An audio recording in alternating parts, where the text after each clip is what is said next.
Despite all his rage, he's still just Nicolas Cage. Despite all his rage, he's still just Nicolas Cage.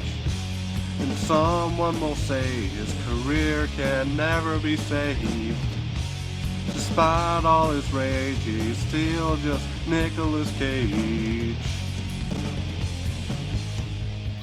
Okay, let's ride. Welcome to another installment of Just Nicolas Cage, where I very slowly work my way through Nicolas Cage's filmography. And we finally made it to the year 2000 because today I'm talking about the action heist movie Gone in 60 Seconds. In Gone in 60 Seconds, Nick Cage plays a former car thief that's now gone straight, but his brother runs afoul of a violent criminal, and now Nick Cage had 3 days to put together a crew and steal 50 high-end cars to save his brother. I have a confession to make. I don't give two shits about cars. And I don't mean the Pixar movie, although I'm not a big fan of that either. I mean, I have no interest whatsoever in automotive vehicles. To me, when somebody's talking about, have you seen that 2009 Subaru with the hatchback and the 1.21 gigawatts horsepower? That stuff just makes my brain want to leave my head. It's that boring to me. And I have nothing against car aficionados. If that stuff interests you, then, more power to you. It's just not my cup of petrol. So suffice to say, movies that focus on cars are not in my wheelhouse. And I don't mean that I don't like movies that happen to have cars in them, and I can certainly enjoy a car chase. But in Gone in 60 Seconds, cars are front and center. This movie worships cars to the point where they're almost sexualized. We're gonna get through this time, right? It's gonna be smooth. See you tomorrow night, Eleanor. With your fine ass. Cars are objectified here more than any of the female characters, which I guess is kind of progressive when you think about it. And even when the movie does get sexual, it still involves cars. See, the problem is, how do you get over the shifter? Oh, right, Because it gets in the way. because you wouldn't want to disrupt the synchro mash, right? Or the throttle linkage, clutch master cylinder, triple Weber carburetors.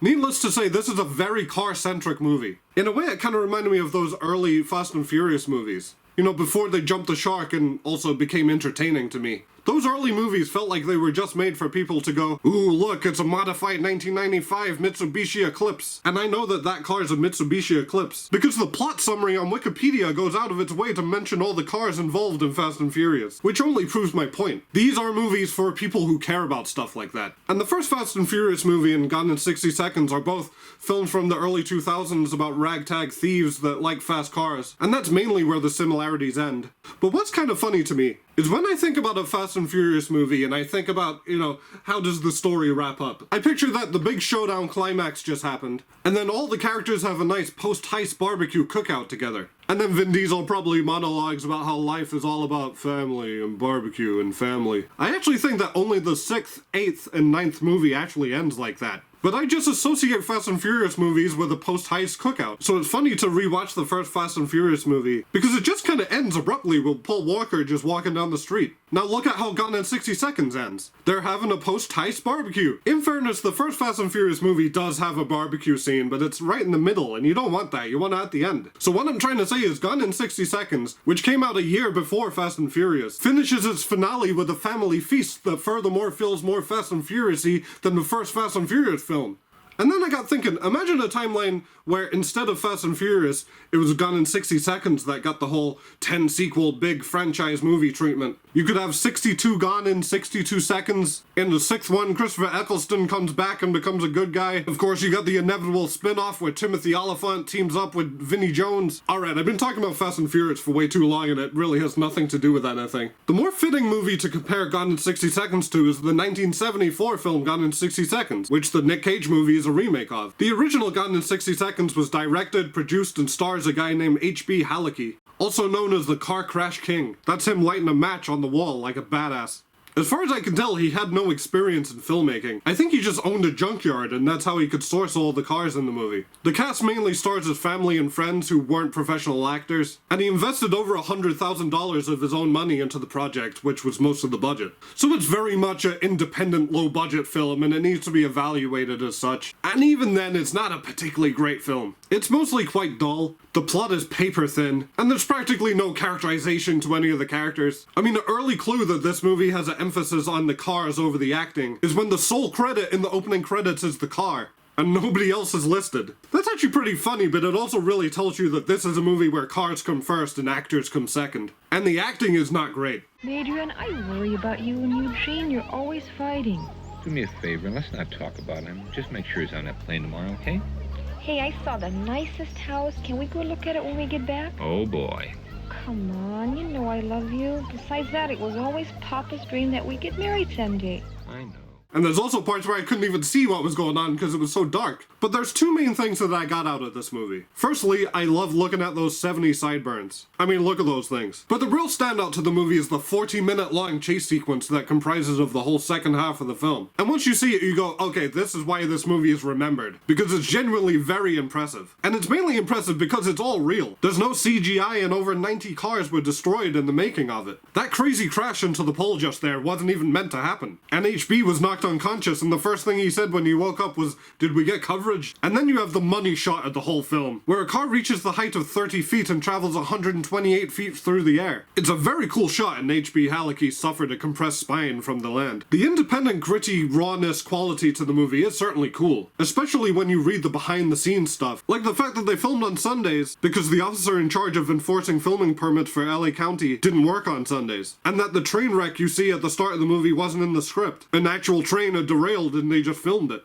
Even though I didn't love the 1974 film, I have a lot of respect and admiration for H.B. Halicki, who sadly passed away while filming Gone in 60 Seconds 2, when a stunt involving a water tower went wrong and it knocked over a telephone pole that hit him. There's actually footage of the sequel on YouTube and it looked pretty awesome. There's a thing in it called the Slicer that looks like something out of Robot Wars and it's just flipping over police cars. So Gone in 60 Seconds was eventually remade and was actually produced by Halicki's wife alongside Jerry Bruckheimer. Even though the plot of the original movie was very light, the remake does retain a lot of the key parts. A guy has to steal a bunch of cars, it's 48 in the original, they changed it to 50 in the remake, and the cars all have girls' names including Eleanor. And there's even a scene with a bag of heroin that's almost exactly the same in both movies. But the remake elaborated on and padded out a lot of the story. The plot and the characters are way more developed than in the original. But even though this movie actually kind of has a plot, it's still pretty cliche and not particularly well written.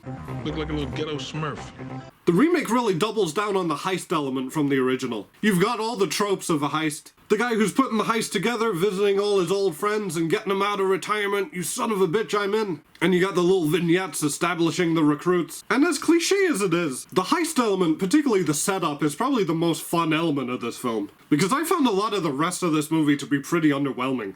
I guess I did get a certain amount of enjoyment out of the 2000s-ness of this movie. I talked about how the original movie had those 70s sideburns that really captured the decade. Well, in this movie, you know exactly what year it is from all the bleach blonde hair. I mean, look at this. There's 4 people with bleach blonde hair in one frame of the film. I can smell the peroxide from here. And there's other 2000s tropes. You got the obligatory hacker. You got the cool black leather duster. And even the opening credits are the epitome of the year 2000. It is a Jerry Bruckheimer production, and you've got some very Bruckheimer-y looking establishing shots. And also, unfortunately, you've got the homophobic slurs and racial stereotypes that go with the Bruckheimer production. In terms of the actual car sequences, they're fine. Some of the set pieces are pretty fun. You've got this funny part with a snake, and there's a cool part like on a construction site or something, and there's a big container that's flying around, and a wrecking ball smacking into cars. Nick Cage actually apparently did most of his own stunts. And like in the original, there are a couple of crashes that weren't planned. But when comparing the car chase sequences in both movies, the chase in the remake is alright, but it doesn't hold a candle to the original. In the remake, there's an homage to the big jump at the end, but it looks pretty green screened or CGI'd or something's off. Like I'm sure nobody compacted 10 vertebrae in the process. Which shouldn't be the prerequisite for a good stunt, obviously.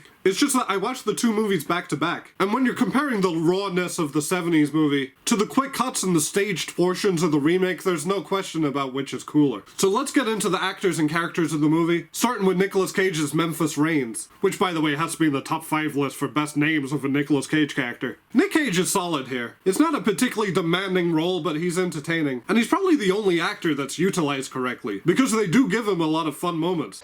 Long as I'm in here, you're just gonna sit out there, aren't you? All right, I'm a little tired, a little wired, and I think I deserve a little appreciation. That's funny. My name's Roger. 2 Rogers don't make a right. That part with the 2 Rogers wouldn't remotely be funny if anybody else said it, but Cage makes it work. My favorite part of the whole film is where Nicolas Cage listens to Lowrider to get psyched. Hello, Ryder, Donnie. Donnie, Loretta.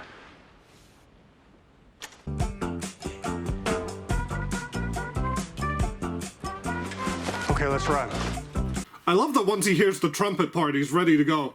As for the rest of the supporting cast, one of my issues is that you have this big cast of well-known names, and they're all meant to be playing these like quirky ragtag characters, but they're almost all forgettable and completely wasted. I mean, it is the kind of movie where characters are called Mirror Man and Tumblr. That's what we're dealing with here. Like, you got Angelina Jolie rocking the blonde dreadlocks. I don't want to be mean, but I did think she looked a bit like those guys from The Matrix. But Angelina Jolie is really barely in the film. I was actually kind of shocked by how little she had to do, even though she's right there in the poster. There's also Robert Duvall, who has to be one of my favorite actors of all time. He's a legend. But outside of his introduction scene, he just kind of falls into the background. Delroy Lindo does pretty well with what he has. He plays a cop and his partner is played by Timothy Olyphant. And what's funny with Olyphant is that people always make fun of the fact that he's typecast as a law enforcer all the time. And once again, he is playing a police officer here.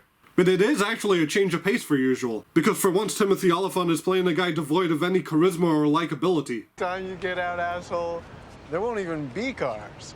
I'll be cruising around in your little spaceships. Christopher Eccleston plays the villain, which I was kind of excited about, but he's not in it much. And when he is, his dialogue is terrible. And he's just pretty much a joke of a character. Because I'm the arsehole who said I could deliver. Am I an arsehole? Do I look like an arsehole?